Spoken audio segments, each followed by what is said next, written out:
നമസ്കാരം. എല്ലാ കൂട്ടുകാർക്കും മലയാളം ക്ലാസ്സിലേക്ക് സ്വാഗതം. 8ാം തരം കേരള പാഠാവലി പുസ്തകത്തിലെ 4ാമത്തെ ഏകകമായ മൊഴിമുത്തുകൾ എന്ന യൂണിറ്റിന്റെ പ്രവേശകമാണ് നമ്മൾ ഇന്ന് ഈ ക്ലാസ്സിൽ ചർച്ച ചെയ്യാൻ പോകുന്നത്.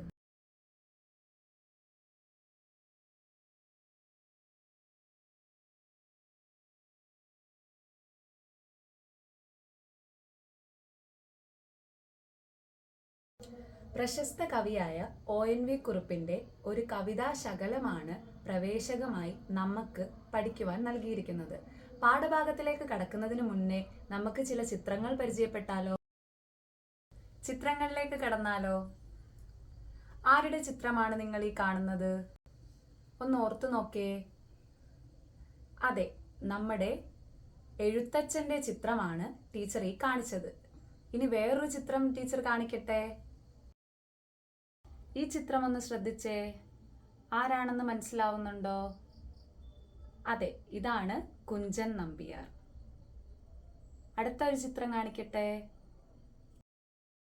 ഇദ്ദേഹത്തെ മനസ്സിലാവുന്നുണ്ടോ? അതെ, കുമാരനാശാൻ അല്ലേ? ഇനി മറ്റൊരു ചിത്രം കൂടി ടീച്ചർ കാണിക്കാം. ശ്രദ്ധിച്ചോ? ആരാണെന്ന് നോക്കിക്കേ. മനസ്സിലായോ? അതെ, നമ്മുടെ കവിയായ ചങ്ങൻപുഴ. നമ്മൾ 4 പേരെയും പരിചയപ്പെട്ടു അല്ലേ? ആരൊക്കെയായിരുന്നു അവർ? എഴുത്തച്ഛൻ, കുഞ്ചൻ നമ്പ്യാർ, കുമാരനാശാൻ, പിന്നീട് ചങ്ങൻപുഴ അല്ലേ?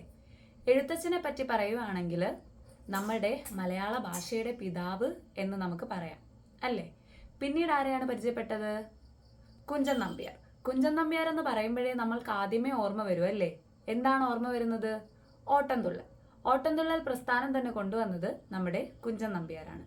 ഹാസ്യരൂപേണെ സമൂഹത്തിലെ കാര്യങ്ങൾ വിളിച്ചോതുന്ന രീതിയിലാണ് ഓട്ടംതുള്ളൽ കൊണ്ടുവന്നത്. പിന്നീട് കുമാരനാശാൻ അല്ലേ? കുമാരനാശാനെ പറ്റി പറയുമ്പോൾ തന്നെ ആദ്യമേ നമുക്ക് അദ്ദേഹത്തിന്റെ പല ജാതിയുടെ അടിസ്ഥാനത്തിൽ രചിക്കപ്പെട്ട കൃതികൾ ഓർമ്മ വരും. ജാതിയുടെ വേർതിരിവ് നിലനിന്നിരുന്ന കാലത്ത് അതിനു വേണ്ടിയിട്ട് തൂലിക ചലിപ്പിച്ച കവിയാണ് കുമാരനാശാൻ. അവസാനമായി നമ്മൾ പരിചയപ്പെട്ടതാണ് ചങ്ങൻപുഴ. ചങ്ങൻപുഴ എന്ന് പറയുമ്പോഴേ ആദ്യമേ മനസ്സിൽ വരുന്നത് രമണനായിരിക്കും അല്ലേ? ചന്ദ്രികയും രമണനെ അറിയാത്തതായി ആരുമില്ല. അത്തരത്തിലുള്ള ക്ലാസിക് കൃതികൾ നമുക്ക് സമ്മാനിച്ച കവിയാണ് ചങ്ങൻപുഴ.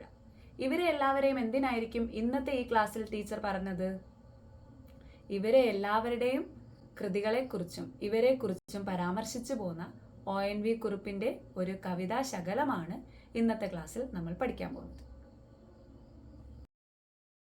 പാഠഭാഗത്തിലേക്ക് കടക്കുന്നതിന് മുന്നേ കവിയെ പരിചയപ്പെട്ടാലോ? ആരായിരുന്നു നമ്മളുടെ കവി? ONV കുറുപ്പ്. കേരള പുഷ്കിൻ എന്നറിയപ്പെട്ട കവി ONV കുറുപ്പ് 1931 മെയ് 27 കൊല്ലം ചവറയിൽ ജനിച്ചു. 1946 ആദ്യ കവിത മുന്നോട്ട് സ്വരാജ്യം വാരികയിൽ പ്രസിദ്ധീകരിച്ചു. 1957-86 വിവിധ സർക്കാർ കോളേജുകളിൽ മലയാളം അധ്യാപകനായി പ്രവർത്തിച്ചു. 1982-87 കേന്ദ്ര സാഹിത്യ അക്കാദമി അംഗം.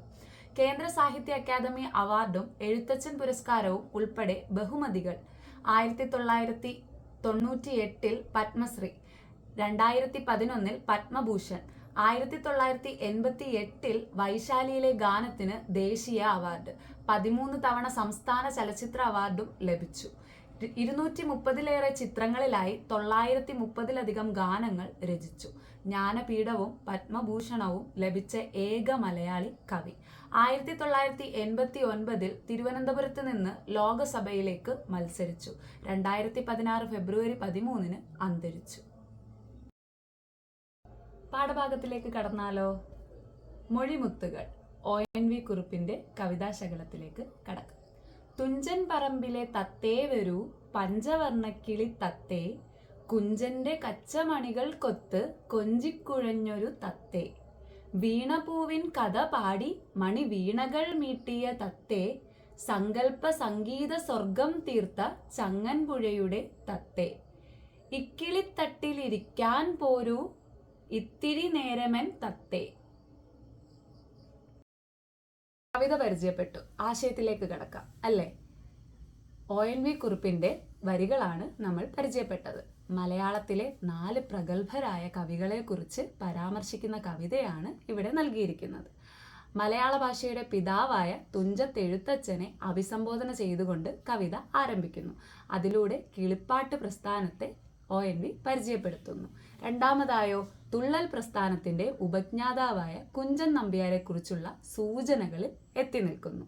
പിന്നീടോ മലയാളത്തിലെ പ്രശസ്ത വിലാപകാവ്യമായ കുമാരനാശാന്റെ വീണപൂവിനെയും കവി സ്മരിക്കുന്നു. പിന്നീട് ചങ്ങൻപുഴ കൃഷ്ണപിള്ളയെക്കുറിച്ചുള്ള പരാമർശമാണ് അവസാന ഭാഗങ്ങളിൽ കാണുന്നത്. പാഠഭാഗത്തിനെ കുറിച്ച് കൂടുതൽ വിവരങ്ങളും അടങ്ങിയിരിക്കുന്ന ഉപഏകകങ്ങളും അടുത്ത ക്ലാസ്സിൽ പഠിക്കാം. ഇന്ന് പഠിച്ചതെല്ലാം നമുക്കൊന്ന് ഓർത്തെടുത്താലോ? എടുക്കാം. ഏതൊക്കെ കവികളെയാണ് കവിതയിൽ പരാമർശിച്ചിരിക്കുന്നത്? അതെ, എഴുത്തച്ഛൻ, കുഞ്ചൻ നമ്പ്യാർ, കുമാരനാശാൻ, ചങ്ങൻപുഴ. മൊഴിമുത്തുകൾ എന്ന കവിത രചിച്ചത് ആരാണ്? അതെ, ONV കുറുപ്പ്. ഒരു തുടർ പ്രവർത്തനം ചെയ്യാമോ? എഴുത്തച്ഛൻ, കുഞ്ചൻ നമ്പ്യാർ, കുമാരനാശാൻ, ചങ്ങൻപുഴ ഇവരുടെ പ്രധാന കൃതികൾ കണ്ടെത്തുക. ഇത്രയും പറഞ്ഞുകൊണ്ട് ഇന്നത്തെ ക്ലാസ് ഇവിടെ നമ്മൾ അവസാനിപ്പിക്കുകയാണ്. എൻ്റെ എല്ലാ കുട്ടികൾക്കും നന്ദി.